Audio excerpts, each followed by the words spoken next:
퇴직금 통장에 숫자가 찍히던 그날 박성호 씨는 한동안 화면을 바라보며 숨을 골랐습니다. 평생을 공무원으로 일하며 아침마다 지하철에 몸을 실었던 그가 이제는 출근하지 않아도 되는 사람이 된 겁니다. 정확히 38년 하루도 지각하지 않고 출근했던 세월이었지요. 손끝이 조금 떨렸습니다. 이제 정말 끝났구나. 기분이 좋으면서도 어딘가 허전했습니다. 마치 긴 터널을 빠져나왔는데 갑자기 빛이 너무 환해져 눈을 뜨기 어려운 그런 순간처럼요. 그날 오후 집으로 돌아오는 길에 들른 카페에서 그는 유난히 커피 향이 진하게 느껴졌습니다. 커피잔에 비친 자신의 얼굴이 어색했습니다. 그래, 이제부터는 내가 주인이지. 혼잣말처럼 중얼거린 그 말에는 기대와 두려움이 섞여 있었습니다. 퇴직 후 첫 주는 꽤 좋았습니다. 아침에 눈을 떠도 서두를 일 없고 라디오를 들으며 천천히 식사를 했습니다. 그동안 못 만났던 친구들도 만나고 손주에게 장난감을 사주며 하루를 보냈습니다. 그런데 이상하게도 시간이 너무 느리게 흘렀습니다. 평생 해야 할 일로 시간을 채워왔던 사람에게 아무것도 안 해도 된다는 건 낯선 자유였습니다. 처음엔 편했지만 일주일쯤 지나자 그는 괜히 텔레비전을 켜놓고 앉아 있었습니다. 퇴직하니까 좋지요? 이웃 김 씨의 말에 그는 억지로 웃었지만 마음 한구석이 허했습니다. 마음속에서는 이대로 가만히 늙어가는 건 아닐까 하는 두려움이 고개를 들었습니다. 그는 스스로에게 말했습니다. 나는 아직 쓸모가 있다. 몸이 움직이는 한 일할 수 있다. 그런 생각이 들던 어느 날 오랜 친구 최기철이 전화를 걸어왔습니다. 야, 성호야. 요즘 택시가 돈 된다더라. 면허 하나 사면 월 500은 기본이래. 오랜만에 들은 숫자 500이 그의 귀에 낯설게 울렸습니다. 퇴직금의 일부를 묵혀두느니 무언가 해보는 게 낫겠다는 생각이 들었지요. 기철은 자신이 아는 중개업자를 소개해주겠다며 이거 놓치면 후회한다고 덧붙였습니다. 그 말에 그의 가슴은 오랜만에 뛰었습니다. 택시라 내가 운전은 자신 있는데 실은 젊은 시절 교통과에서 근무하며 운전대를 꽤 잡았던 기억이 있었습니다.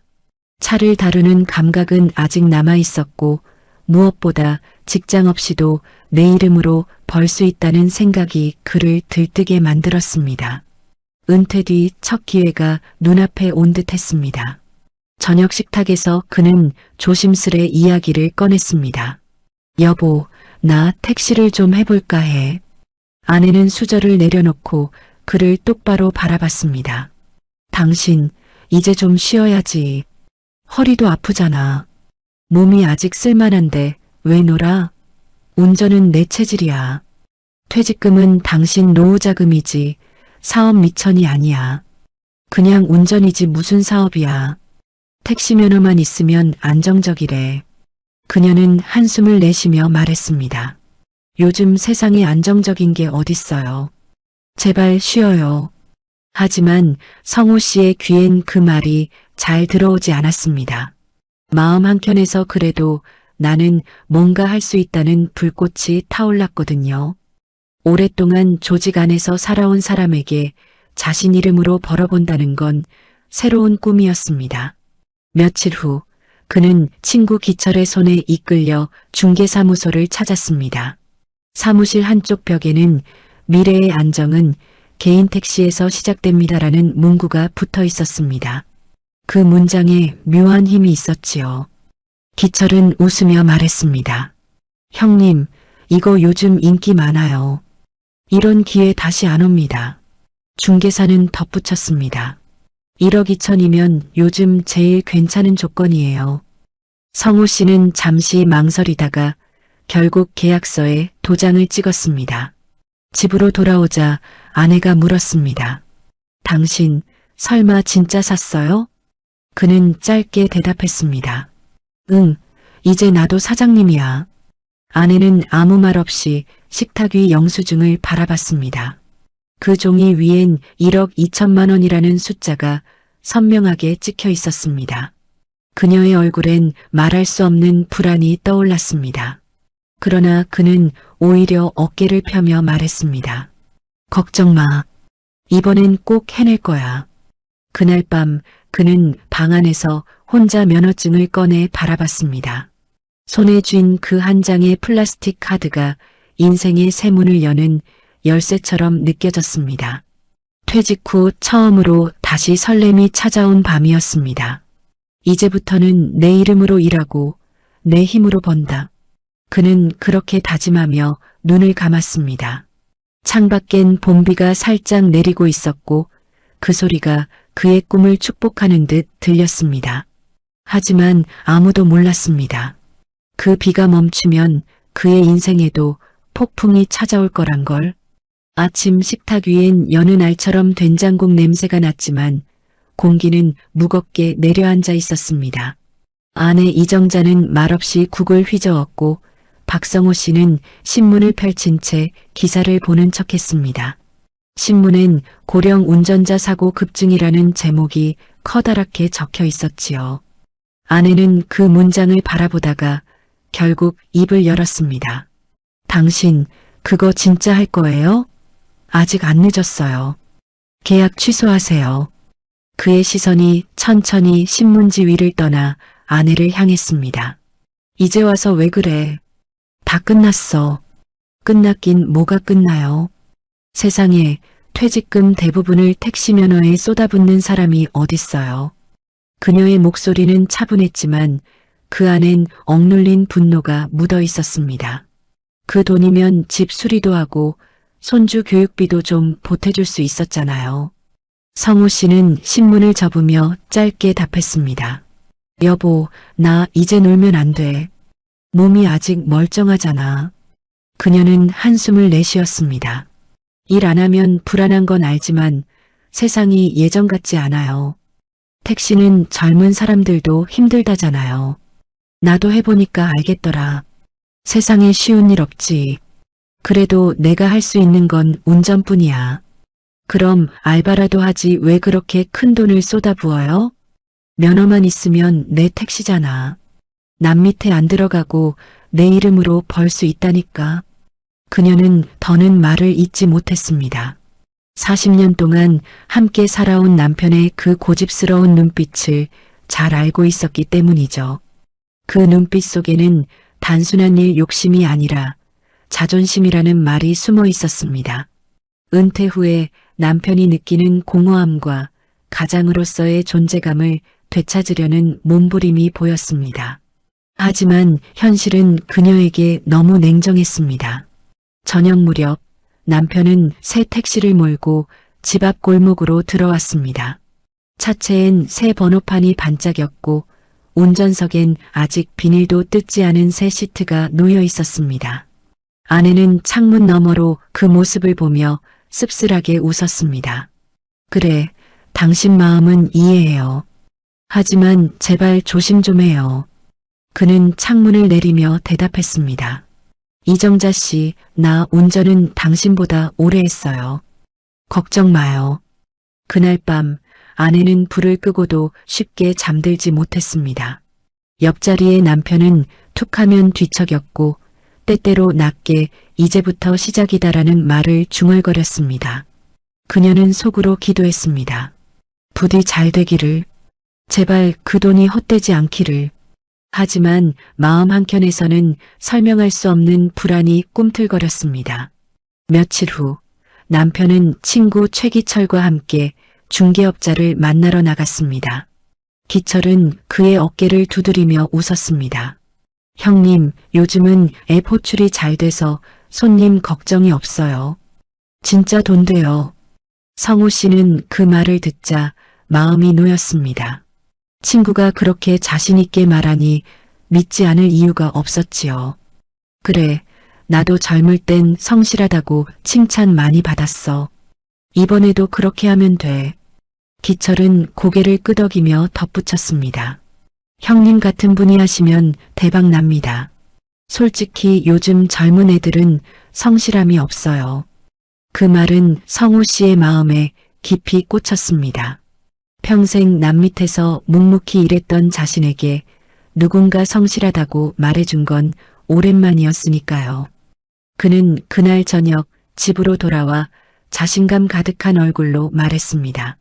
여보, 이거 잘하면 우리 노후 걱정 없어. 그 말 옛날에도 들었어요. 주식한다고 했다가 반토막 났잖아요. 이번엔 달라. 이번엔 내가 직접 움직이는 거야.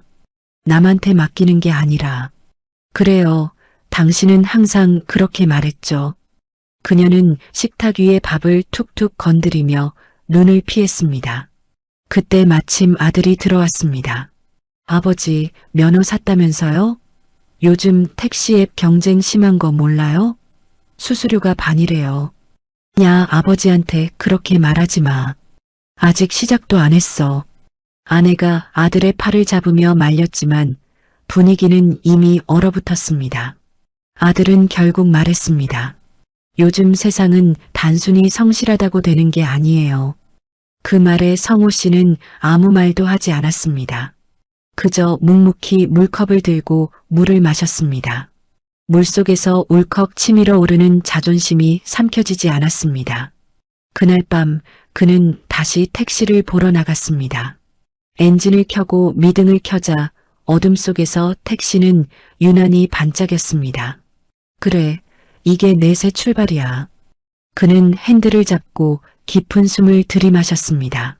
차 안엔 아직 새 냄새가 가득했고 계기판의 불빛이 눈부셨습니다. 그 불빛이 마치 새로운 인생의 신호처럼 느껴졌습니다. 그는 조용히 자신에게 말했습니다. 누가 뭐래도 난 이 길로 간다. 그 말엔 확신이 담겨 있었습니다. 하지만 그 확신의 이면엔 두려움을 이기기 위한 고집이 자리하고 있었습니다. 그는 그것을 스스로도 알고 있었지만 끝내 인정하지 않았습니다. 새벽이 다가올 즈음 아내는 창문 너머로 남편이 택시 옆에서 서성이는 모습을 봤습니다. 그는 마치 젊은 날의 신입사원처럼 설레는 표정을 짓고 있었습니다. 그녀는 조용히 커튼을 내리며 중얼거렸습니다. 그래요. 당신 뜻대로 해봐요. 대신 제발 무사히 돌아와요. 그 말은 바람에 실려 흩어졌습니다. 그녀의 마음속엔 여전히 불안이 자리했지만 동시에 아주 작은 믿음 하나가 남아 있었습니다. 저 사람은 그래도 끝까지 버티는 사람이니까. 새벽 공기가 아직 싸늘하던 어느 날 박성호 씨는 택시키를 손에 쥐었습니다. 첫 운행을 나가는 날이었죠. 손바닥에 닿는 금속의 차가운 감촉이 낯설기도 신성하기도 했습니다. 거울 속 자신의 얼굴을 바라보며 그는 중얼거렸습니다. 그래, 다시 출근이다.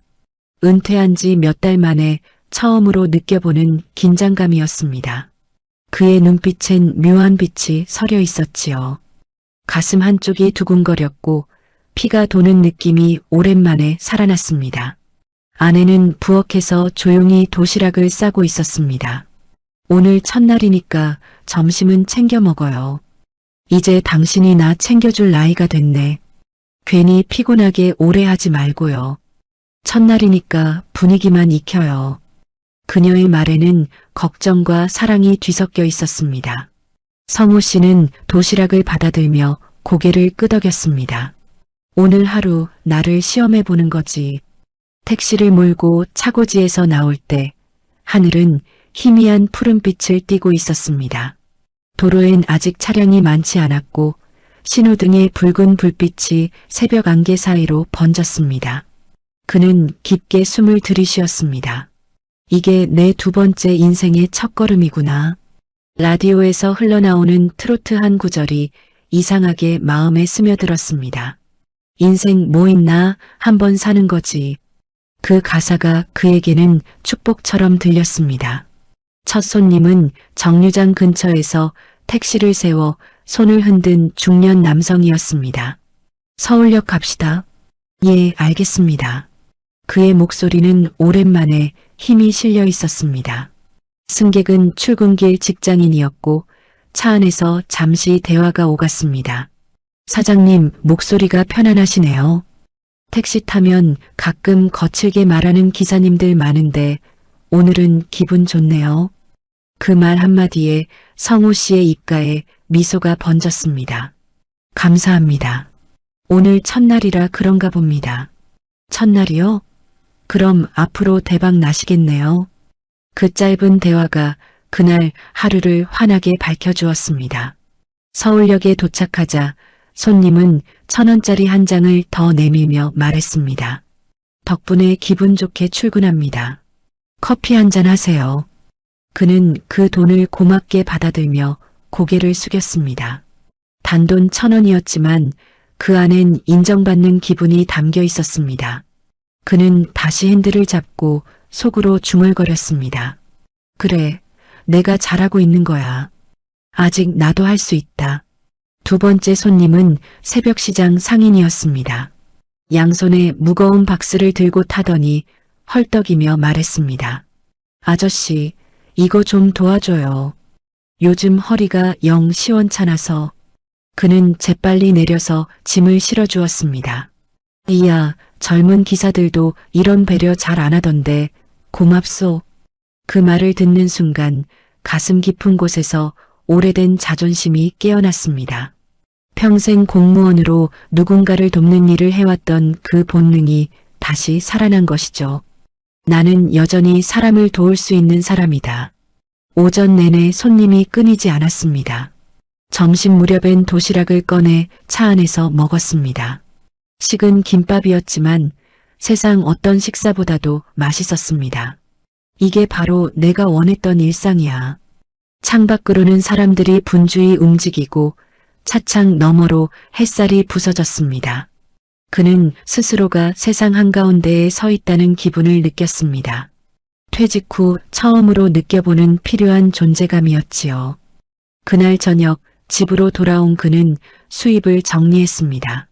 오늘 하루에 19만 8천 원 벌었네. 괜찮지? 아내는 계산기를 두드리며 말했습니다. 기름값 빼면 얼마 남아요? 그거 빼면 한 15만 원쯤? 그럼 일주일에 얼마예요? 80만 원 정도. 그게 다예요? 그녀의 표정엔 아직 불안이 남아 있었지만 그래도 미소를 지었습니다. 그래요. 당신이 즐거우면 그걸로 됐죠. 그날 밤 성우 씨는 택시 영업일지를 꺼내 첫날 성적표를 적었습니다. 하루의 수입, 손님 수, 감사 인사 횟수까지 꼼꼼히 기록했습니다. 나도 이제 진짜 사장이네. 그는 스스로를 격려하며 조용히 웃었습니다. 책상 위엔 아내가 남겨둔 메모가 놓여 있었습니다. 안전운전. 오늘보다 내일 더 잘 될 거예요. 그 한 줄이 유난히 따뜻했습니다. 하지만 그의 눈에는 보이지 않았습니다. 메모 뒤편, 작게 적힌 또 다른 문장. 혹시라도 잘못되면 그때는 정말 큰일이야. 그 문장은 그녀의 마음속 두려움이었습니다.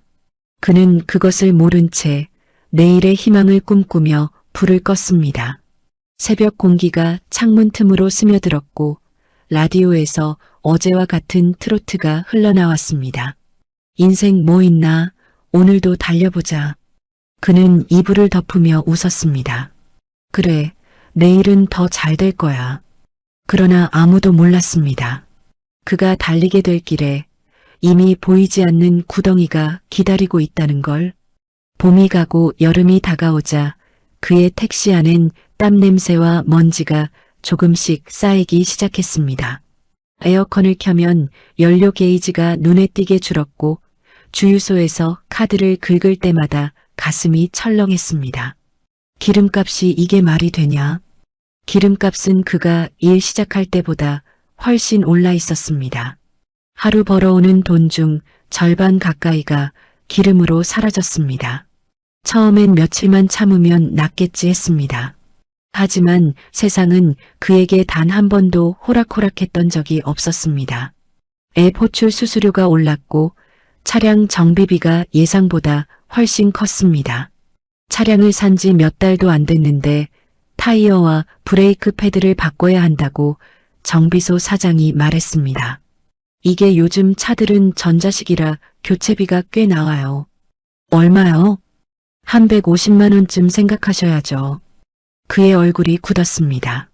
150만 원이라는 말이 이렇게 무겁게 느껴진 건 처음이었습니다. 그는 속으로 계산기를 돌렸습니다. 한 달 수입 250만 원, 기름값 90만 원, 보험료 30만 원, 앱 수수료 25만 원, 세금과 정비비까지 합치면 남는 게 없었습니다. 이러다간 내가 손님 태우려고 나오는 건지 기름 사러 나오는 건지 모르겠네. 그는 운전석에 앉아 한숨을 내쉬었습니다. 손님이 없는 시간엔 라디오를 틀고 혼잣말을 하듯 중얼거렸습니다. 사람 사는 게 다 그렇지 뭐. 처음엔 다 괜찮다고 하지. 그의 어깨는 점점 굽어갔고 허리 통증은 하루가 다르게 심해졌습니다. 새벽 4시에 나가 밤 10시에 들어오는 생활이 계속되었습니다. 눈은 침침했고 허리는 아팠지만 쉬면 불안했습니다. 오늘은 쉬어요. 아내의 말에도 그는 고개를 저었습니다. 하루라도 안 나가면 손님이 도망가. 운전은 리듬이야. 그 말에 아내는 그저 입술을 깨물 뿐이었습니다. 밤거리를 달리던 어느 날 손님이 거의 없던 새벽 2시쯤이었습니다. 그는 신호 대기 중 차창 너머로 편의점 불빛을 바라봤습니다. 그 안에선 젊은 아르바이트생이 고개를 숙이고 계산을 하고 있었습니다. 저에는 1시간에 10,000원은 벌겠지. 근데 나는 하루 16시간 뛰어서 남는 게 얼마나 되나? 그의 눈가가 젖었습니다. 퇴직 전에는 몰랐습니다. 몸으로 버는 돈이 이렇게 고되고 불안정한 줄을요. 며칠 뒤 세무서에서 우편이 도착했습니다. 개인 택시 사업자 부가세 신고 안내문. 그는 봉투를 열어보다가 머리를 쥐어잡았습니다. 부가세, 소득세, 국민연금 지역가입자 이게 다 뭐야? 서류에는 복잡한 숫자와 용어들이 빽빽하게 적혀 있었습니다. 그는 공무원 시절 늘 이런 서류를 받아보는 사람이었지 작성하는 사람의 입장은 몰랐습니다. 이제는 그 서류가 자신을 올가매는 족쇄처럼 느껴졌습니다. 한 달 수입이 줄고 카드값은 불어나기 시작했습니다. 기름 넣는 카드, 정비소 카드, 심지어 커피 한 잔까지 모두 할부였습니다. 퇴직금 2억 중 1.2억은 면허에 들어갔고 이제 남은 건 3천만 원 그마저도 생활비로 빠져나간다. 그의 머릿속 계산은 늘 마이너스였습니다. 그래도 조금만 버티면 나아질 거야. 스스로에게 그렇게 말했지만 그 말이 믿어지지 않았습니다. 한여름이 되자 그는 냉방비가 아까워 창문을 열고 달렸습니다. 뜨거운 바람이 얼굴을 때렸고 이마에 땀이 흘렀습니다. 손님들 요즘 더워서 다 앱으로 불러. 길거리 승차는 거의 없어. 동료 기사들의 말이 떠올랐습니다. 정말 그랬습니다. 앱 호출은 이미 대형 택시회사와 젊은 기사들이 장악하고 있었습니다. 성우 씨의 호출은 점점 줄어들었고 새벽 내내 빈 차로 돌아다니는 날이 늘었습니다. 그의 눈동자엔 피로가, 손끝엔 초조함이 쌓였습니다. 그는 어느 날 주차장에 차를 세우고 조용히 엔진을 껐습니다. 라디오에서는 경제 위기라는 단어가 반복되고 있었습니다. 그는 창문을 열고 밤하늘을 올려다봤습니다. 별빛 대신 흐린 구름만 가득했습니다. 이게 내가 꿈꾸던 노후였나? 그는 고개를 떨구었습니다. 그의 귀엔 아직도 친구 최기철의 말이 맴돌았습니다. 형님, 요즘은 택시 하나면 노후는 걱정 없습니다. 그 문장이 이제는 비웃음처럼 들렸습니다. 집에 돌아오니 아내가 식탁 위에 영수증 몇 장을 올려놓았습니다. 기름카드 연체됐어요. 다음 달부턴 이자 붙는다네요. 그는 아무 말도 하지 않았습니다. 손에 들고 있던 영수증이 땀에 젖어 구겨졌습니다. 이럴 줄 알았어요. 당신 너무 성급했어요. 그녀의 목소리는 차분했지만 그 안에는 절망이 스며 있었습니다. 그는 고개를 떨군 채 대답했습니다. 그래도 아직 끝난 건 아니잖아. 그녀는 조용히 말했습니다. 끝이 아니면 뭐예요? 시작이 잘못된 거죠. 그날 밤 그는 차고지로 나가 시동을 걸었습니다. 엔진이 힘없이 울렸고 헤드라이트가 어둠을 겨우 비췄습니다. 이 녀석도 지쳤나 보다. 그는 스스로에게 말하듯 중얼거렸습니다. 유리창에 비친 얼굴은 초췌했습니다. 그는 창밖을 보며 조용히 웃었습니다. 그래도 달려야지. 안 달리면 쓰러지니까. 그가 다시 도로로 나설 때 어딘가에서 천둥 소리가 멀리 울렸습니다. 그 소리는 마치 무너지는 노후의 경고음 같았습니다. 하지만 그는 들은 척도 하지 않았습니다. 가슴속 깊은 곳에서 아직 버틸 수 있다는 작은 희망 하나만 붙잡고 있었으니까요. 초가을 아침 하늘은 높고 맑았지만 그의 얼굴에는 그늘이 짙게 드리워져 있었습니다. 며칠 전부터 뭔가 이상했습니다. 택시 면허 관련 서류를 정리하던 중 세무서에서 보낸 우편 한 통이 눈에 들어왔습니다. 사업자 등록 관련 추가 확인 요청. 내용을 읽어 내려가던 그의 손이 멈췄습니다. 사업자 명의와 실사용자가 일치하지 않습니다. 그 문장은 칼날처럼 그의 가슴을 베었습니다. 처음엔 단순한 행정착오라 생각했습니다. 그는 곧장 친구 최기철에게 전화를 걸었습니다. 기철아, 이게 무슨 말이냐? 내 이름으로 등록했는데 왜 명의가 다르대? 아, 그거요? 그냥 일시적인 겁니다. 시스템 문제예요. 며칠만 기다리면 돼요. 기철의 목소리는 태연했습니다. 하지만 어딘가 불편한 기척이 느껴졌습니다. 진짜 괜찮은 거지? 에이, 형님. 내가 언제 형님 일에 허튼 짓 한 적 있어요? 그는 잠시 마음을 놓았지만 불안은 가시지 않았습니다. 며칠 후 또 다른 서류가 날아왔습니다. 이번엔 체납세금 통지서였습니다. 귀하가 인수한 차량은 전 소유자 체납 이력이 있어 압류 대상이 될 수 있습니다. 그는 순간 머리가 하얘졌습니다. 압류라니 이게 무슨 소리야? 손이 떨렸고 서류가 바닥에 떨어졌습니다. 아내가 달려와 물었습니다. 무슨 일이에요? 글쎄, 내 택시가 압류될 수도 있대. 그게 말이 돼요? 그는 즉시 중개사무소로 달려갔습니다. 한강 건너 작은 골목에 있던 그 사무실은 이미 문이 굳게 닫혀 있었습니다. 문틈으로는 낡은 전단지만 바람에 날리고 있었습니다. 간판의 승합 자동차 매매 글씨는 색이 발에 거의 지워져 있었습니다. 이럴 리가 없는데. 그는 주위를 두리번거렸지만 그곳엔 아무도 없었습니다. 기철의 휴대전화로 전화를 걸었지만 신호만 길게 울릴 뿐이었습니다. 몇 번을 걸어도 받지 않았습니다. 그의 가슴이 서서히 조여들었습니다. 그는 경찰서로 찾아갔습니다. 접수 창구에 서서 어색하게 입을 열었습니다. 제가 아는 사람한테 면허를 샀는데 사기당한 것 같습니다. 경찰은 차분히 물었습니다. 계약서나 송금 내역 있으십니까? 그는 손에 쥔 서류철을 내밀었습니다. 여기 있습니다. 다 정식으로 했어요. 직원은 잠시 들여다보더니 고개를 저었습니다. 이거 중개업 허가 없는 개인명의 거래네요. 불법 양도에 해당됩니다. 그 한마디가 세상을 뒤흔드는 폭탄처럼 들렸습니다. 그럼 제 면허는요? 법적으로는 아직 전 소유자 명의입니다. 돈을 돌려받기 어렵습니다. 그는 그 자리에서 주저앉았습니다. 귀에서 웅하는 소리가 났고 세상이 멀어지는 느낌이었습니다. 기철이 내가 나한테 이럴 수가 있냐. 속으로만 중얼거렸습니다. 오랜 친구였고 가족처럼 믿었는데 그 믿음이 순식간에 무너졌습니다. 집으로 돌아오는 길 그는 버스 창가에 앉아 멍하니 창밖을 바라봤습니다.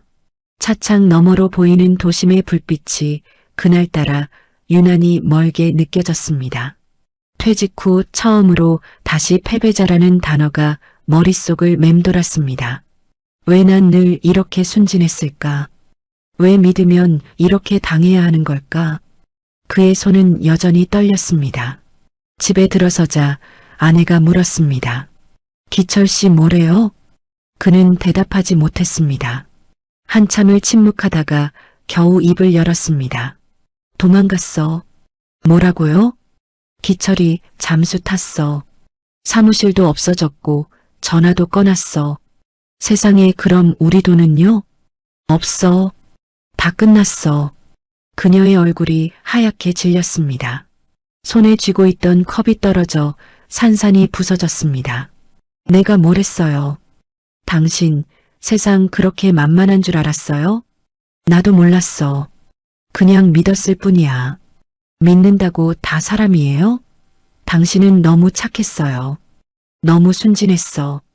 그녀의 목소리는 분노와 슬픔이 섞여 있었습니다.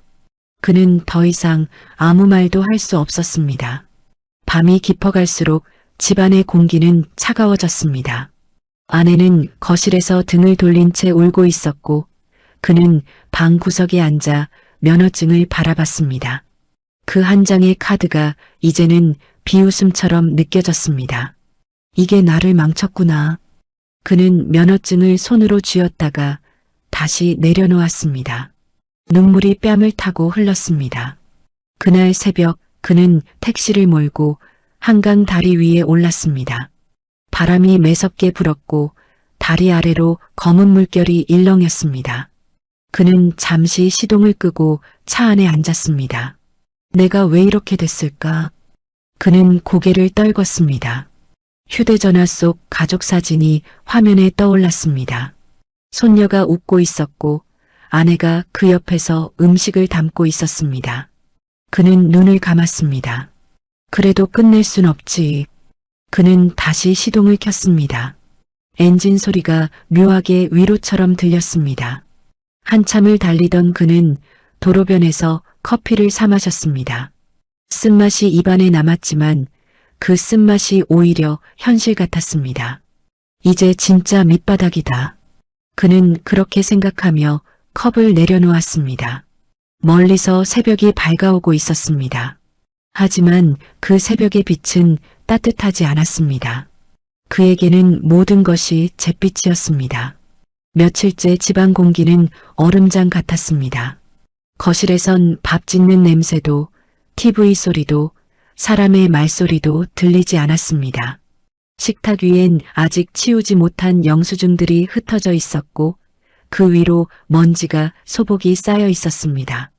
박성호 씨는 의자에 앉아 멍하니 그 종이들을 바라봤습니다. 1억 5천만 원이라는 숫자가 머릿속을 떠나지 않았습니다. 손끝이 떨렸고 심장이 묵직하게 내려앉았습니다. 도대체 내가 뭘 그렇게 잘못한 걸까? 그는 낮은 목소리로 중얼거렸습니다. 아내 이정자는 주방에서 조용히 말했습니다.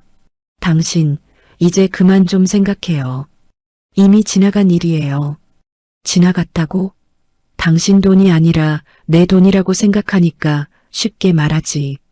그 말에 그녀는 고개를 돌리며 말했습니다. 당신 돈이요? 그게 우리 돈이었어요. 우리 노후였잖아요. 나도 몰랐어. 정말 그럴 줄은. 그게 더 문제죠. 몰랐다는 거. 평생 공무원으로 일했으면 세상 돌아가는 것도 좀 배웠어야지. 그녀의 목소리는 점점 높아졌고 그 말이 가슴을 찔렀습니다. 그래, 다 내 잘못이야. 그랬지? 그는 한마디 내뱉고 자리에서 일어났습니다. 그의 발걸음이 무거웠습니다. 아내는 그 뒷모습을 바라보다가 조용히 식탁에 앉아 울음을 삼켰습니다. 그녀도 남편을 미워하는 게 아니라 그 무너진 삶이 너무 두려웠던 겁니다. 하지만 그 두려움이 사랑을 밀어냈습니다. 그날 오후 아들이 찾아왔습니다. 회사원답게 말끔한 정장 차림이었지만 표정은 냉정했습니다. 아버지, 뉴스 봤어요. 그 사기 사건 피해자 명단에 이름 있더라고요. 그래, 맞다. 내가 거기 피해자야. 그래서 제가 하지 말랬잖아요. 요즘 세상에 그렇게 쉽게 믿으면 안 된다고. 그의 목소리가 높아졌고 아내는 옆에서 손을 내저었습니다. 민수야, 그만해라. 아니요, 엄마. 이제는 확실히 말해야 돼요. 아버지는 늘 그래요. 뭐든 괜찮다 해보자 그러다가 항상 이렇게 돼요.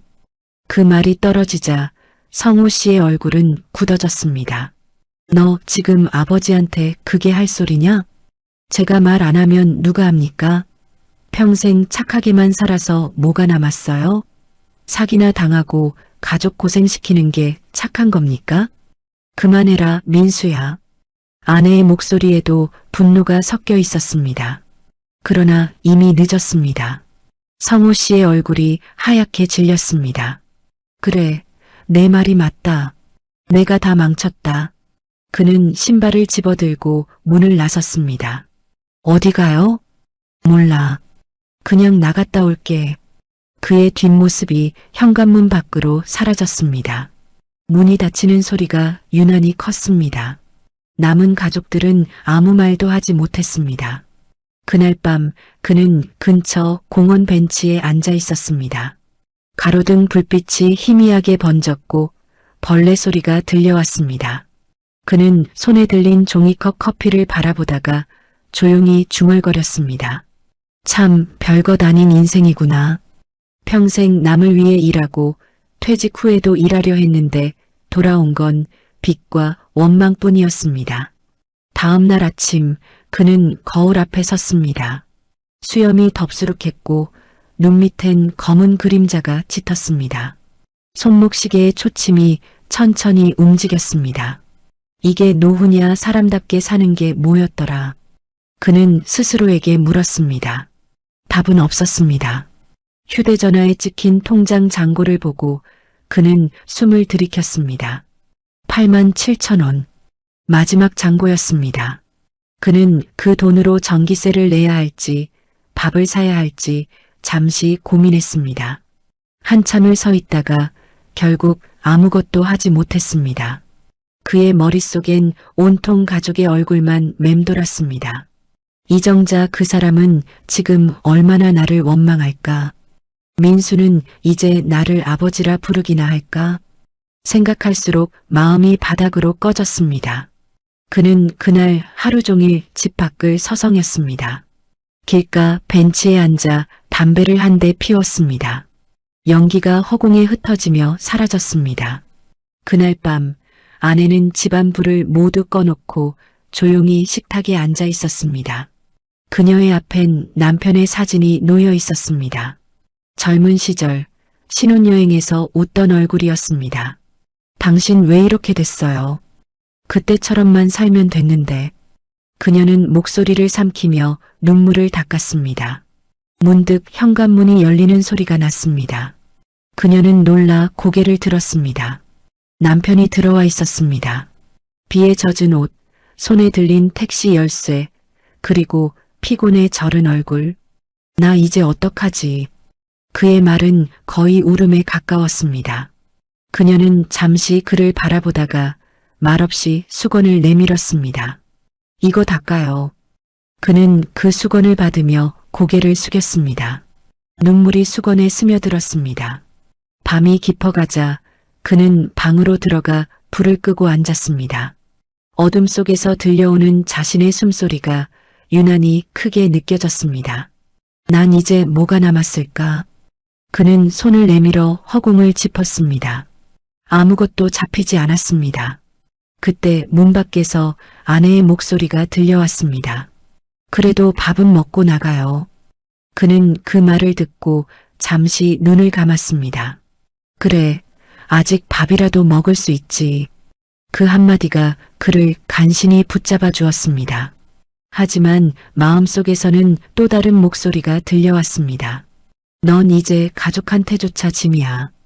그는 그 목소리를 외면하려 했지만 지워지지 않았습니다. 눈물이 흘러내렸고 가슴이 저릿했습니다. 그래도 내일은 조금 다를까? 그는 그렇게 중얼거리며 천천히 눈을 감았습니다. 밖에서는 새벽비가 내리기 시작했습니다. 그 소리가 그의 마지막 자존심을 덮어버리는 듯 했습니다. 겨울바람이 매서웠던 어느 새벽 박성호 씨는 낡은 점퍼 하나 걸치고 집을 나섰습니다. 발밑에 얼음이 부서지는 소리가 쓸쓸하게 울렸습니다. 그의 주머니 속엔 택시키 대신 면접 안내장이 들어 있었습니다. 법인 택시 기사 모집, 초보 가능, 나이 무관. 그 문구가 유일한 희망처럼 보였지만 동시에 자존심을 건드렸습니다. 그는 면접장 앞에서 한참을 서 있었습니다.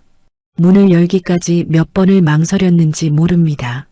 내가 이제 남 밑에서 다시 일해야 하는구나. 자존심이 목을 조였지만 선택의 여지는 없었습니다. 문을 열자 따뜻한 공기가 밀려왔고 안쪽 사무실엔 여러 명의 지원자들이 앉아 있었습니다. 젊은 얼굴들이 대부분이었고 몇몇은 그를 흘끗 보며 수군거렸습니다. 할아버지도 기사하시려나 봐?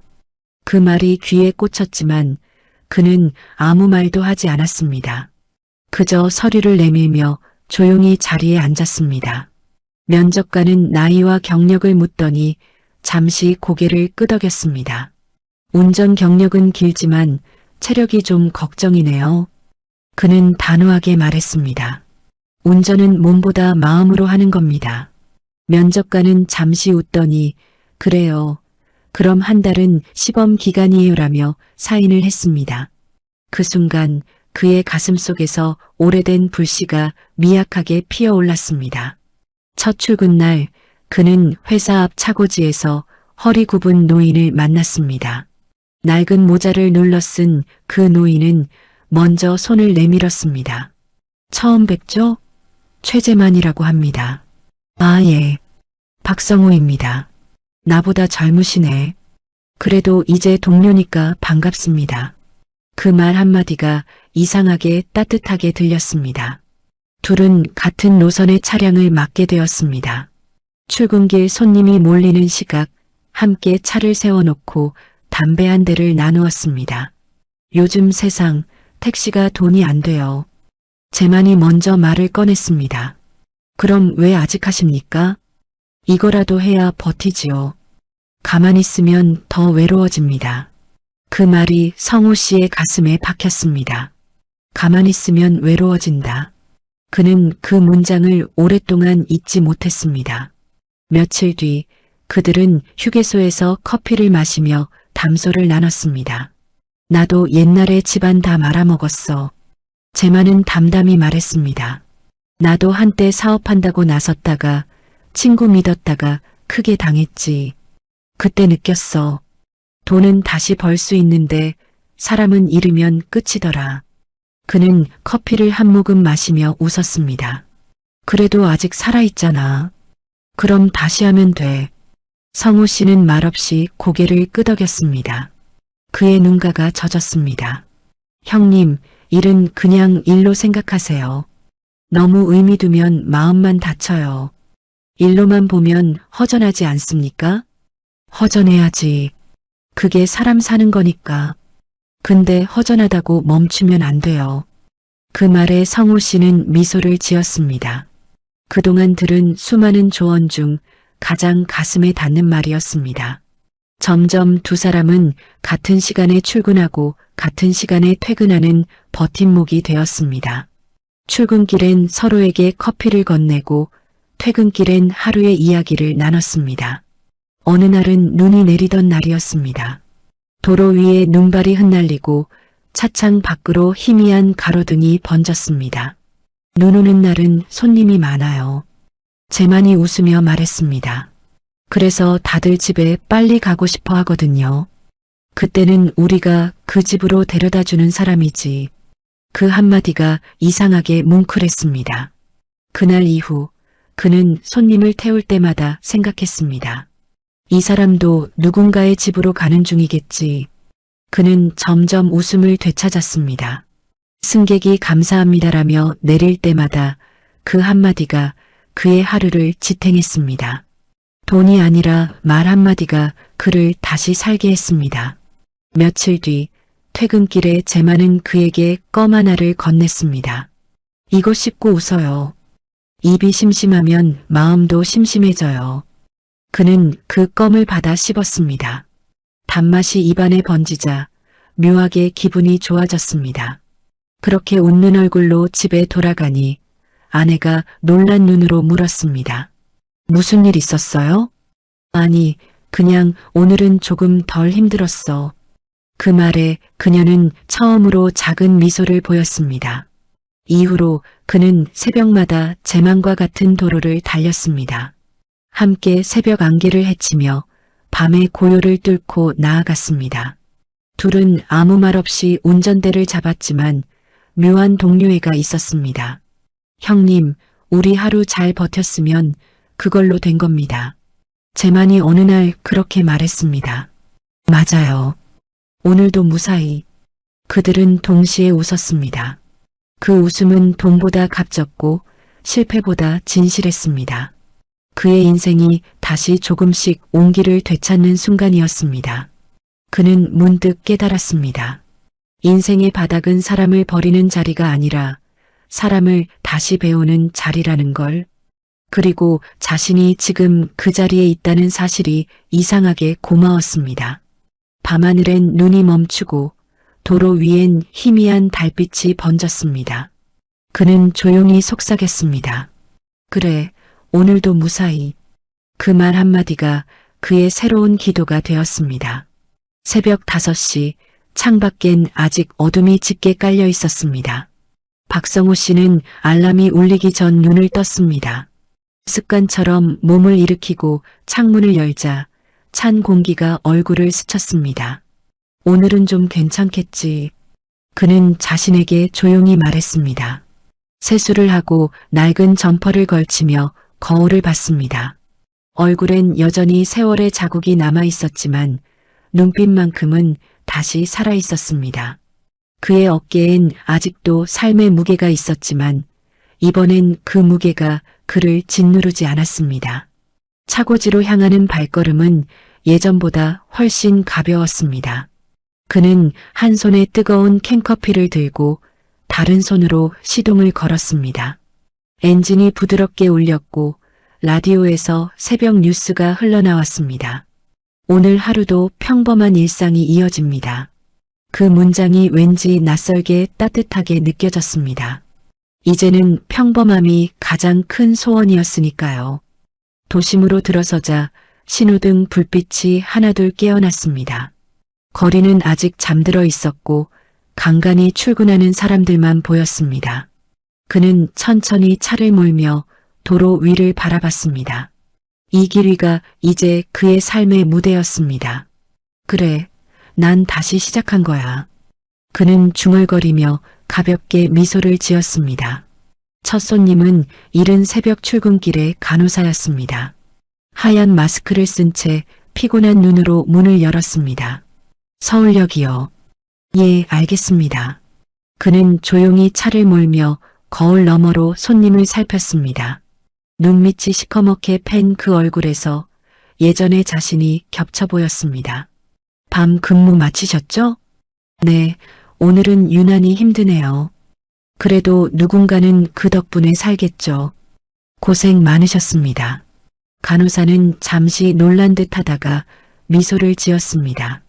기사님 말씀 들으니까 좀 위로되네요. 그는 그 미소 하나로 하루가 밝아지는 기분이었습니다. 다음 손님은 공사장으로 출근하는 일용직 노동자였습니다. 기사님, 커피 한 잔 사드릴까요? 괜찮습니다. 전 이미 한 잔 했습니다. 그래도 같이 마셔요. 새벽엔 이게 최고잖아요. 둘은 길가에서 커피를 마셨습니다. 하늘이 조금씩 푸르러지고 동쪽에서 해가 솟아올랐습니다. 뜨거운 커피 향과 함께 손끝이 따뜻해졌습니다. 그는 문득 깨달았습니다. 이 새벽 공기가, 이 뜨거운 커피가, 그리고 이 일상이 참 소중하다는 걸. 하루가 지나갈수록 그는 점점 익숙해졌습니다. 앱 호출이 오면 신속하게 응답했고 손님이 타면 미소로 맞았습니다. 그의 택시엔 조용한 클래식 음악이 흘렀습니다. 손님들은 종종 물었습니다. 이 음악 좋네요. 마음이 차분해져요. 그는 대답했습니다. 사람 마음도 차분해야 도로가 안전하죠. 그 말에 손님들이 웃었습니다. 그 웃음이 그의 삶을 채웠습니다. 점심 무렵 그는 최재만 씨와 휴게소에서 마주쳤습니다. 형님, 오늘은 얼굴이 좀 펴졌네. 그래요. 이제야 조금 익숙해졌나 봅니다. 익숙해지는 게 중요한 겁니다. 버티면 다 지나가요. 그래도 버틴다는 게 쉽진 않네요. 그래도 하잖아요. 그게 인생이지. 두 사람은 말없이 커피를 들고 도로를 바라봤습니다. 그 길 위를 달리는 수많은 차들, 각자의 사연, 각자의 살. 그 안에 자신도 있다는 게 조금은 자랑스러웠습니다. 그날 오후 그는 우연히 라디오 사연 코너를 들었습니다. 아버지가 은퇴 후 택시를 하세요. 처음엔 반대했지만 이제는 그 일을 통해 더 많은 사람을 만나고 더 많은 세상을 본다고 하시네요. 그는 잠시 라디오 볼륨을 높였습니다. 사연의 마지막에 DJ가 말했습니다. 일은 단순히 돈 버는 수단이 아니라 누군가의 하루를 연결하는 다리입니다. 그 말에 그의 눈가가 뜨거워졌습니다. 그래, 나도 누군가의 하루를 연결하고 있지. 그는 창밖으로 스치는 도시를 바라보며 조용히 웃었습니다. 해가 저물 무렵 그는 차를 세우고 잠시 하늘을 올려다봤습니다. 붉게 물든 노을이 유난히 아름다웠습니다. 퇴근길을 서두르는 사람들, 서로 다른 삶의 무게를 안고 걷는 이들의 얼굴이 눈에 들어왔습니다. 그는 문득 떠올랐습니다. 나도 저 사람들처럼 그냥 하루를 버티면 되는 거구나. 그 생각에 마음이 한결 가벼워졌습니다. 그날 밤 그는 집으로 돌아와 조용히 문을 열었습니다. 아내가 주방에서 밥을 데우고 있었습니다. 오늘은 좀 일찍 왔네요. 예, 손님이 많았어요. 하루가 금방 가더라고요. 그래요. 다행이네요. 그녀의 목소리가 한결 부드러워졌습니다. 식탁 위엔 따뜻한 된장국이 올려져 있었습니다. 그는 오랜만에 두 그릇이나 먹었습니다. 식탁에 앉은 두 사람 사이에 흐르던 냉기가 조금은 녹아내렸습니다. 잠자리에 들기 전 그는 조용히 다이어리를 꺼냈습니다. 오늘 하루 손님 23명, 수입 18만 6천 원, 감사 인사 15번. 그는 그 숫자들을 천천히 적었습니다. 그리고 마지막 줄에 이렇게 썼습니다. 오늘도 무사히 감사합니다. 그 문장을 쓰며 그는 스스로를 다독였습니다. 그의 얼굴에는 오랜만에 편안한 미소가 번졌습니다. 밤하늘엔 별이 하나둘 떠오르고 창밖에서 겨울바람이 지나갔습니다. 그는 불을 끄고 이불 속으로 들어가며 조용히 중얼거렸습니다. 내일도 달린다. 그 말엔 더 이상 절망도 두려움도 없었습니다. 그저 삶의 평범한 의지, 그리고 하루를 버티는 사람의 담담한 다짐만 남아 있었습니다. 겨울이 깊어갈수록 그의 손끝은 거칠어졌지만 마음은 오히려 단단해졌습니다. 이제는 손님이 타면 자연스럽게 웃음이 나왔고 길 위의 풍경도 더 이상 쓸쓸하지 않았습니다. 라디오에서는 크리스마스 캐럴이 흘러나왔고 창밖엔 눈발이 흩날렸습니다. 그는 혼잣말로 중얼거렸습니다. 참 이상하지. 옛날엔 이런 노래 들으면 괜히 마음이 허했는데 이제는 그냥 따뜻하네. 그날은 유난히 손님이 많았습니다. 퇴근길 도심 한복판에서 한 여성이 아이 손을 잡고 택시를 세웠습니다. 망원동 아파트로요. 그는 잠시 백미러를 통해 손님을 봤습니다. 순간 손에 힘이 들어갔습니다. 그건 다름 아닌 딸 지영이었습니다. 지영이냐? 딸이 놀라 눈을 크게 떴습니다. 아빠? 그래, 아빠야. 이게 웬일이냐? 아이, 즉 손녀 하은은 눈을 반짝이며 소리쳤습니다. 엄마, 진짜 할아버지야? 응, 하은아. 아빠 차 타자. 차 안은 잠시 어색한 침묵이 흘렀습니다. 딸은 천천히 입을 열었습니다. 아빠, 요즘 택시 하신다면서요? 그래. 요즘은 괜찮다. 몸도 이제 익숙해졌고. 그럼 다행이네요. 엄마도 걱정 많이 하셨어요. 그 말에 그의 눈가가 조금 젖었습니다. 그래, 내 엄만 늘 그런 사람이지. 말은 매섭지만 속으론 따뜻해. 딸은 웃었습니다. 맞아요. 요즘도 그 얘기 자주 하세요. 아빠가 얼마나 고집불통이었는지. 그들은 잠시 웃었습니다. 그 웃음은 지난 몇 달의 거리감을 녹이는 마법 같았습니다. 손녀 하은이 뒷좌석에서 물었습니다. 할아버지, 택시 운전 재밌어요? 응, 재밌지. 하은이 같은 손님 태우면 더 좋고. 그럼 나중에 할아버지 차 또 타도 돼요? 물론이지. 언제든 환영이야. 그 말에 하은은 박수를 쳤습니다. 그 작은 손뼉 소리에 그의 가슴이 따뜻해졌습니다. 도착지에 도착하자 딸은 요금을 계산하려다 잠시 멈췄습니다. 아빠, 이건 제가 드릴게요. 오랜만에 탔는데 그냥 내드려요. 야야, 손님은 손님이지. 규정은 규정이야. 그래도 아빠한테는 특별히 드리고 싶어요. 그녀가 10,000원짜리 한 장을 건네며 미소를 지었습니다. 그는 그 돈을 받으며 조용히 말했다. 고맙다. 근데 돈보다 더 반가운 게 있다. 뭔데요? 오늘 너희 얼굴 본 거. 그게 제일 큰 수입이야.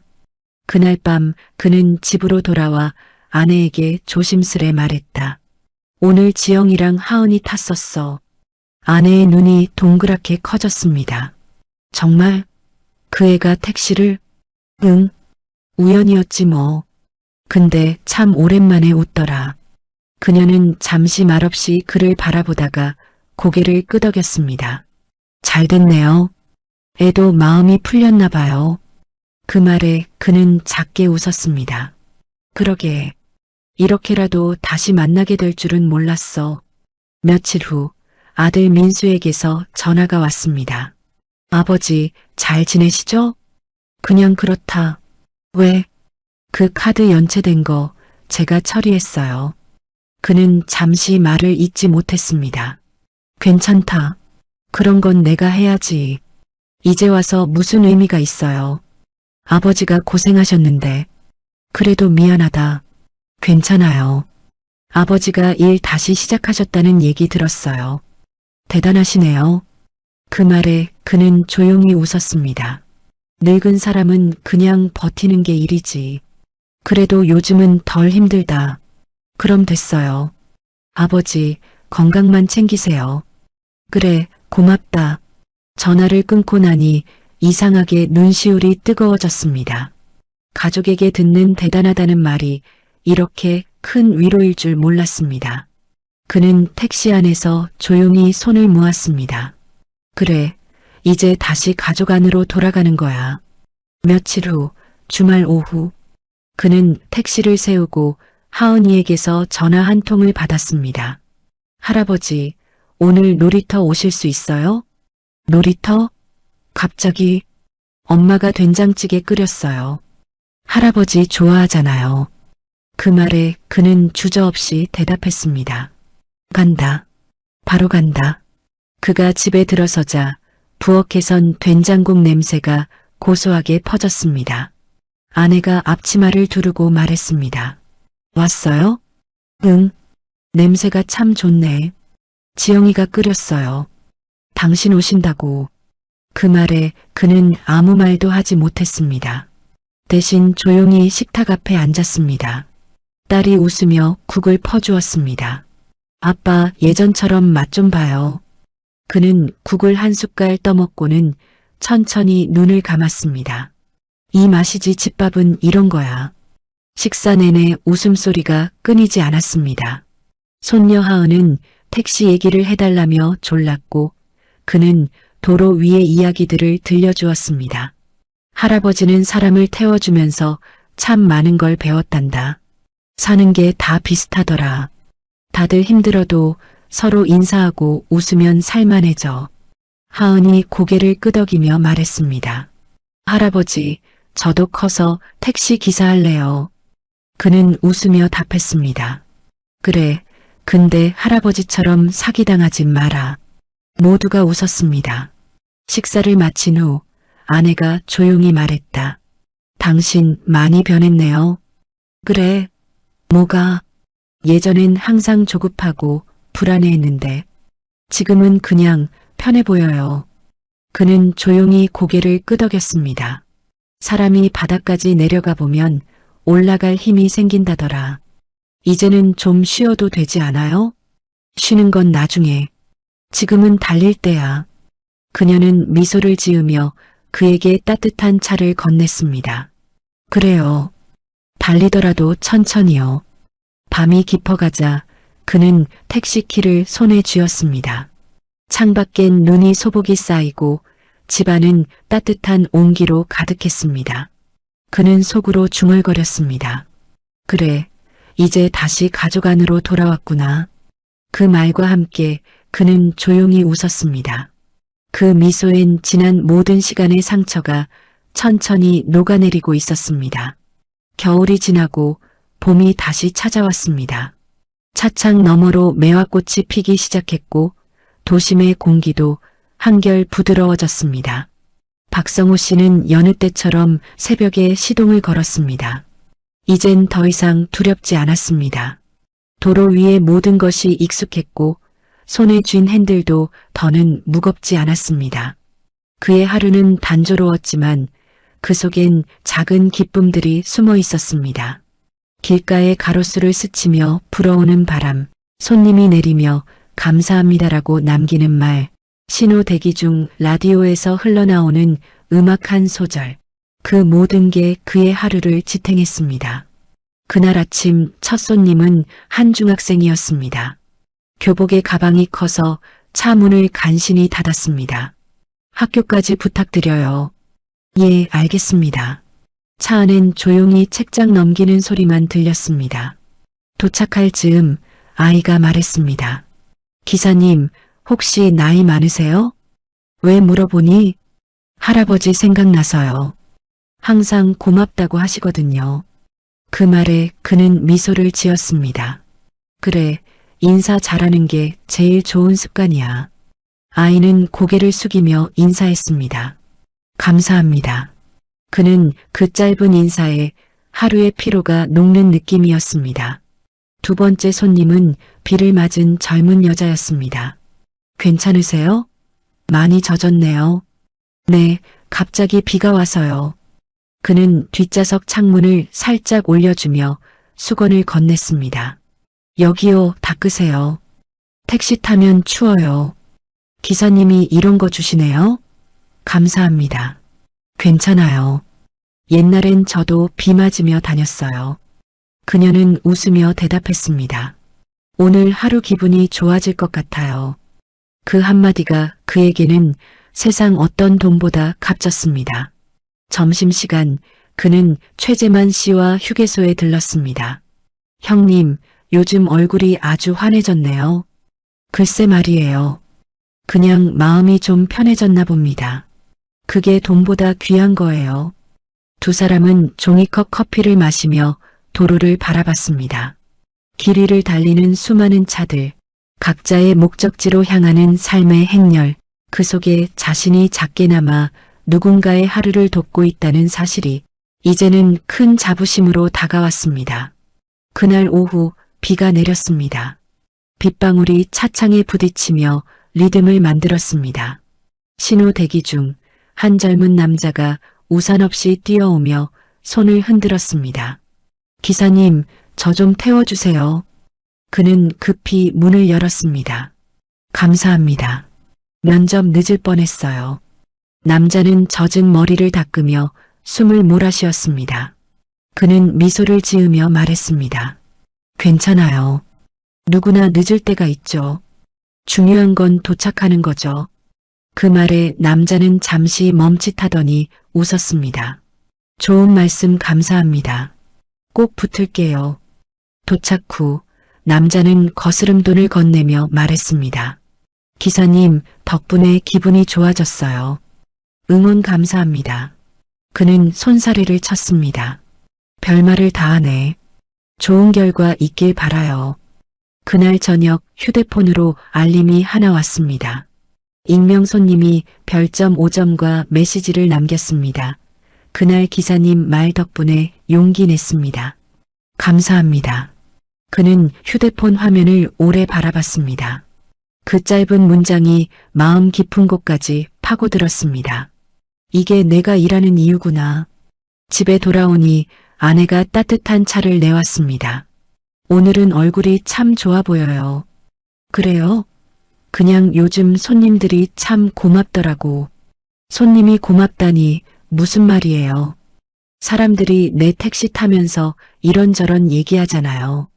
누군가는 울고 누군가는 웃고 또 어떤 사람은 아무 말 없이 창밖만 보기도 하고. 그런데 이상하게 그걸 듣다 보면 나도 살아있다는 게 느껴져요. 아내는 고개를 끄덕였습니다. 당신 이제 진짜 행복해 보이네요. 그는 조용히 웃었습니다. 행복이 꼭 큰 집이나 통장 잔고에 있는 게 아니더라. 이렇게 하루를 버티고 누군가의 하루에 도움이 되면 그게 행복이지. 그날 밤 그는 다이어리에 이렇게 적었습니다. 행복은 생각보다 가까이 있었다. 누군가의 인사를 듣는 자리, 감사의 말 한마디, 그리고 오늘 하루의 피로를 감사로 바꿀 수 있는 힘. 그게 내 노후의 진짜 자산이다. 창밖에서는 봄비가 조용히 내리고 있었습니다. 그는 창문을 열고 빗소리를 들었습니다. 예전엔 이런 비가 우울했지만 지금은 다르게 들렸습니다. 그래, 오늘도 잘 살았어. 그는 스스로에게 그렇게 말했습니다. 조용한 방 안에 그의 목소리가 잔잔히 번졌습니다. 다음 날 새벽 그는 다시 운전대를 잡았습니다. 차 안에는 어제의 빗냄새가 남아 있었고 새벽 공기가 코끝을 스쳤습니다. 그는 라디오를 켜며 미소 지었습니다. DJ의 목소리가 흘러나왔습니다. 오늘도 각자의 자리에서 묵묵히 일하시는 분들 모두 응원합니다. 그는 라디오에 대고 중얼거렸습니다. 고맙습니다. 나도 응원합니다. 그 말과 함께 그는 부드럽게 엑셀을 밟았습니다. 도로 위에 가로등 불빛이 차창에 반짝이며 흘러갔습니다. 그는 이제 더 이상 실패한 노년이 아니었습니다. 그는 누군가의 하루를 밝히는 빛 같은 사람이 되어 있었습니다. 봄 햇살이 부드럽게 퍼지던 어느 오후 박성호 씨는 차를 세워두고 휴게소 벤치에 앉아 있었습니다. 햇빛이 따뜻했고 손끝을 감싸는 온기가 오랜만에 기분 좋았습니다. 커피 자판기에서 뽑은 종이컵을 들고 그는 잠시 하늘을 올려다봤습니다. 멀리서 까치가 지저귀고 길가의 벚꽃이 바람에 흩날렸습니다. 그때 라디오 뉴스가 흘러나왔습니다.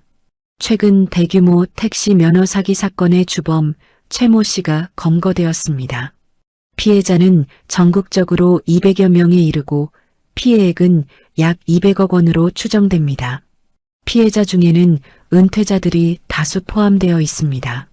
그는 순간 손에 들고 있던 컵을 떨어뜨릴 뻔했습니다. 라디오 진행자가 덧붙였습니다.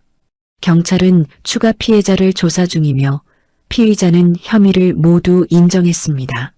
그 이름 최모 씨. 그는 숨을 들이켰습니다. 최기철.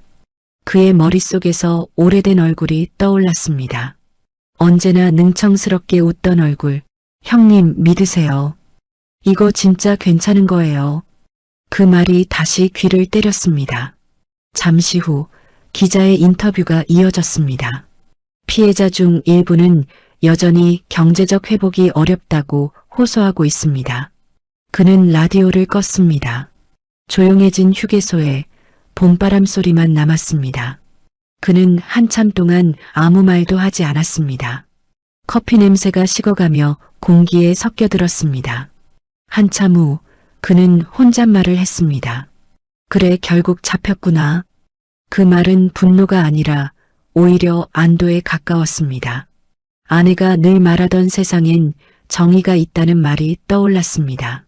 하지만 그의 가슴속엔 이상하게도 미움이 남지 않았습니다. 그는 손에 힘을 빼고 천천히 숨을 내쉬었습니다. 그의 머릿속엔 마지막으로 기철과 마주 앉았던 날이 스쳐갔습니다. 커피숍 한 구석, 기철은 웃으며 말했다. 형님, 이거 놓치면 후회합니다. 그때 그는 단 한 번의 의심도 하지 않았습니다. 믿음은 그에게 당연한 거였으니까요. 그는 그 기억을 떠올리며 조용히 중얼거렸습니다. 그 사람도 그때는 살려고 그랬겠지. 그 한마디가 나오고 나서야 눈가가 젖었습니다. 그는 아내에게 전화를 걸었습니다. 여보, 뉴스 들었어? 무슨 뉴스요? 기철이 잡혔대. 잠시 정적이 흘렀습니다. 그래요? 잘 됐네요. 얼마나 많은 사람을 울렸는지 몰라요. 그래, 근데 이상하지. 난 화가 안 나. 그게 무슨 말이에요? 그냥 불쌍하다는 생각이 들어. 나도 한때는 그 사람처럼 욕심이 앞섰잖아. 아내는 말이 없었습니다. 그의 목소리가 이상하게 평온했기 때문입니다. 전화를 끊고 나서 그는 택시 안으로 돌아와 앉았습니다. 대시보드 위에 오래된 면허증이 놓여 있었습니다. 그 카드 한 장 때문에 인생이 뒤집혔지만 이젠 그게 원망의 대상이 아니었습니다. 그는 면허증을 손에 쥐고 천천히 속삭였습니다. 너도 나처럼 고생 좀 해봐라, 기철아. 근데 나처럼 다시 일어날 수 있으면 좋겠다. 그 말은 기도의 형태였습니다. 누군가를 원망하는 대신 그에게 다시 살아볼 기회를 빌어주는 기도. 그는 그제야 마음속 무거운 돌덩이가 조금 내려앉는 걸 느꼈습니다. 저녁 무렵 그는 집으로 돌아왔습니다. 아내가 문을 열며 물었습니다. 오늘은 일찍 왔네요. 응, 그냥 좀 생각이 많아서. 뉴스 때문이죠? 그래. 근데 있잖아. 기철이도 결국 나처럼 길을 잃었던 것 같아. 누군가의 돈이 아니라 자기 인생의 방향을 잃은 사람. 그의 말에 아내는 조용히 고개를 끄덕였습니다. 당신도 그랬잖아요. 결국 다시 찾았잖아요. 그래, 덕분에. 식탁 위엔 따뜻한 국이 올려져 있었습니다. 그는 국을 한 숟갈 뜨며 중얼거렸습니다. 인생이란 게 참 이상해. 사람이 밑바닥에 닿아야 진짜 자신을 보게 되나 봐. 그래도 당신은 그 밑에서 다시 올라왔잖아요. 그녀의 목소리는 부드러웠습니다. 그는 미소를 지었습니다. 이제는 용서라는 게 뭔지 알겠어요. 그 사람도 나도 다 같은 사람이라는 걸. 그날 밤 그는 택시 안에 앉아 다이어리를 펼쳤습니다. 오늘의 손님 21명, 수입 17만 원. 뉴스에서 기철이 잡혔다는 소식. 미움보다 연민이 남았다. 그도 나도 결국 같은 길 위를 달렸던 사람들. 그는 펜을 놓고 조용히 눈을 감았습니다. 차 안엔 라디오에서 잔잔한 재즈가 흘러나왔습니다. 그는 시트를 뒤로 젖히며 하늘을 바라봤습니다. 그래, 이제 됐다. 창밖엔 봄밤의 달빛이 비쳤고 바람은 잔잔했습니다. 그는 차창에 비친 자신의 얼굴을 보며 생각했습니다. 이제는 나도 용서받은 것 같다. 그는 천천히 시동을 걸었습니다. 엔진 소리가 낮게 깨어났습니다. 그는 부드럽게 엑셀을 밟으며 미소 지었습니다. 이제 그에게 도로는 생존의 공간이 아니라 평화를 향한 길이었습니다. 그는 마지막으로 중얼거렸습니다. 기철아, 내 덕분에 내가 인생을 다시 배웠다. 고맙다. 그리고 부디 평안하길. 그 말이 입 밖으로 흘러나오는 순간 그의 마음은 오래된 상처에서 완전히 자유로워졌습니다. 새벽 4시 반, 박성우 씨는 눈을 떴습니다. 알람이 울리기 전 몸이 먼저 깨어나는 건 오래된 습관이었습니다. 창문 밖은 아직 어둠이 가득했고 골목가로 가로등 불빛만 희미하게 흔들렸습니다. 그는 커튼을 젖히며 조용히 창밖을 바라봤습니다.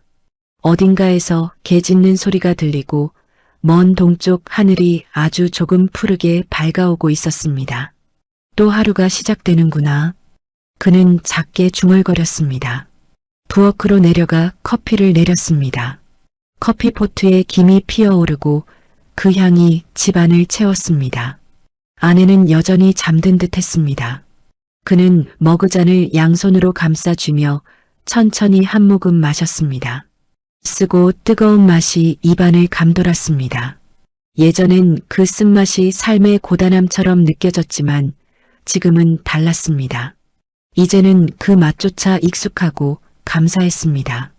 주머니에 열쇠를 넣고 조용히 현관문을 열었습니다. 찬바람이 얼굴을 스쳤고 숨을 내쉴 때마다 하얀 입김이 피어올랐습니다. 그는 마당을 지나 차고로 향했습니다. 거기엔 그가 늘 타던 은색 택시가 반짝이는 이슬을 머금고 서 있었습니다. 손끝으로 차체를 쓰다듬으며 중얼거렸습니다. 오늘도 잘 부탁한다. 엔진을 켜자 낮게 울리는 소리가 어둠 속을 가르며 퍼졌습니다. 라디오에서 잔잔한 클래식이 흘러나왔습니다. 그는 라디오에 맞춰 볼륨을 살짝 높였습니다. 오늘도 각자의 하루가 시작됩니다. 당신의 길 위에도 따뜻한 빛이 함께하길 바랍니다. DJ의 목소리가 마치 누군가의 축복처럼 들렸습니다. 도로로 나서자 세상은 아직 조용했습니다. 간간히 출근하는 청소차, 신문을 배달하는 오토바이만이 길 위를 지났습니다. 가로등 불빛 아래에서 눈송이 몇 개가 흩날렸습니다. 그는 와이퍼를 켜며 미소를 지었습니다. 그래, 오늘은 눈이 오는구나. 첫 손님은 어둠 속에서 손을 흔드는 중년 남성이었습니다. 수고 많으십니다, 기사님. 새벽에도 일하시네요. 예, 뭐. 이제는 새벽이 익숙합니다. 요즘 세상에 이렇게 성실한 분도 드물어요. 그의 말에 그는 조용히 웃었습니다. 덕분에 하루가 기분 좋게 시작되네요. 차는 천천히 도시를 가로질렀습니다. 하늘은 조금씩 밝아지고 회색빛 구름 사이로 희미한 빛이 퍼졌습니다. 그는 그 빛을 바라보며 생각했습니다. 이제는 나도 하루의 일부구나. 누군가의 아침을 함께 만드는 사람. 두 번째 손님은 젊은 부부였습니다. 아이를 품에 안은 아내가 피곤한 얼굴로 말했습니다. 기사님, 병원까지 부탁드려요. 예, 천천히 가드릴게요. 그는 조심스레 운전했습니다. 아이는 잠든 채 작게 숨을 쉬고 있었고 뒷좌석에서 부부의 손이 맞잡혀 있었습니다. 그는 룸미러 너머로 그 모습을 보며 미소를 지었습니다. 저 사람들도 언젠가 내 자식들처럼 힘들겠지. 그래도 저 손만 놓지 않으면 된다. 병원 앞에 도착하자 젊은 남자가 감사 인사를 했습니다. 기사님, 좋은 하루 되세요. 그는 고개를 끄덕이며 답했습니다. 당신들도요. 그리고 아이 잘 키우세요. 그 말에 젊은 부부가 동시에 웃었습니다. 그 웃음은 봄 햇살처럼 따뜻했습니다. 오전 시간이 지나며 도시가 깨어났습니다. 도로엔 차들이 늘어나고 신호등 불빛이 바삐 깜빡였습니다. 그는 커피를 한 모금 마시며 조용히 생각했습니다. 이 길 위에서 내가 살아있다는 게 감사하다. 힘든 날도 많았지만 그래도 결국 여기까지 왔구나. 점심 무렵 그는 잠시 공원 앞 벤치에 차를 세웠습니다. 벤치 옆에 벚꽃이 바람에 흩날렸고 그 위로 햇살이 부드럽게 내리쬐었습니다. 그는 잠시 눈을 감았습니다. 머릿속엔 가족들의 얼굴이 하나씩 스쳐갔습니다. 아내, 아들, 딸, 그리고 손녀 하은이 모두 웃고 있었습니다. 그는 천천히 중얼거렸습니다. 이제야 진짜 아버지가 된 것 같네. 그의 손에는 작은 도시락이 들려 있었습니다. 아내가 새벽에 싸준 김밥이었습니다. 뚜껑을 열자 김 냄새가 퍼졌습니다. 참 고소하네. 그는 혼잣말하며 한입 베어 물었습니다. 짭조름한 맛이 입안에 퍼졌고 갑자기 눈가가 젖었습니다. 이 맛이 삶의 맛이구나. 해질 무렵 그는 마지막 손님을 태웠습니다. 퇴근길의 직장인이었습니다. 기사님, 오늘 하루 고생 많으셨어요. 고생은요? 다 같은 사람인데요. 그래도 이런 시간에까지 일하시잖아요. 그는 웃었습니다. 일이 아니라 제 하루죠. 이게 나한텐 일상이니까요. 직장인은 고개를 끄덕이며 내려갔습니다. 그는 잠시 그 자리에 앉아 손님이 사라지는 뒷모습을 바라봤습니다. 모두 저마다의 하루를 버티며 사는구나. 밤이 완전히 내려앉았습니다. 그는 천천히 차를 돌려 집으로 향했습니다. 라디오에서 잔잔한 피아노 연주가 흘러나왔습니다. 아내에게 전화를 걸었습니다. 나 이제 들어가. 오늘은 어땠어요? 그냥 평범했지. 근데 참 좋았어. 그래요, 조심히 와요. 응, 오늘도 무사히. 집 앞에 도착하자 현관 불빛이 켜져 있었습니다. 그 빛은 세상의 어느 불빛보다 따뜻했습니다. 그는 시동을 끄고 조용히 하늘을 올려다봤습니다. 별 하나가 희미하게 빛나고 있었습니다. 그는 미소 지으며 속삭였습니다. 그래, 오늘도 잘 살았다. 그의 눈가에 잔잔한 주름이 퍼졌습니다. 그 주름 속엔 슬픔, 후회, 그리고 끝내 이겨낸 시간이 모두 담겨 있었습니다. 그는 조용히 택시 문을 닫고 걸음을 옮겼습니다. 발밑의 자갈이 사박사박 소리를 냈습니다. 그 소리가 묘하게 위로처럼 들렸습니다. 그리고 문득 그는 자신도 모르게 중얼거렸습니다. 내일도 무사히 부탁한다. 집 안으로 들어서자 따뜻한 국 냄새가 맞이했습니다. 아내가 부엌에서 돌아보며 말했습니다. 왔어요? 응, 오늘은 평안했어. 그는 신발을 벗고 거실로 들어서며 덧붙였습니다. 이제는 참 괜찮다. 그의 목소리는 고요했지만 단단했습니다. 그날 밤 침대에 누워 창문을 통해 달빛을 바라보며 그는 천천히 눈을 감았습니다. 라디오에서 DJ의 마지막 멘트가 들려왔습니다. 오늘 하루 무사히 보내셨나요? 내일도 평안하시길 바랍니다. 그는 미소 지었습니다. 그래, 오늘도 무사히. 이 이야기가 가슴에 남았다면 구독, 좋아요, 알림 설정 부탁드립니다. 누군가의 인생이 당신의 이야기일 수 있습니다.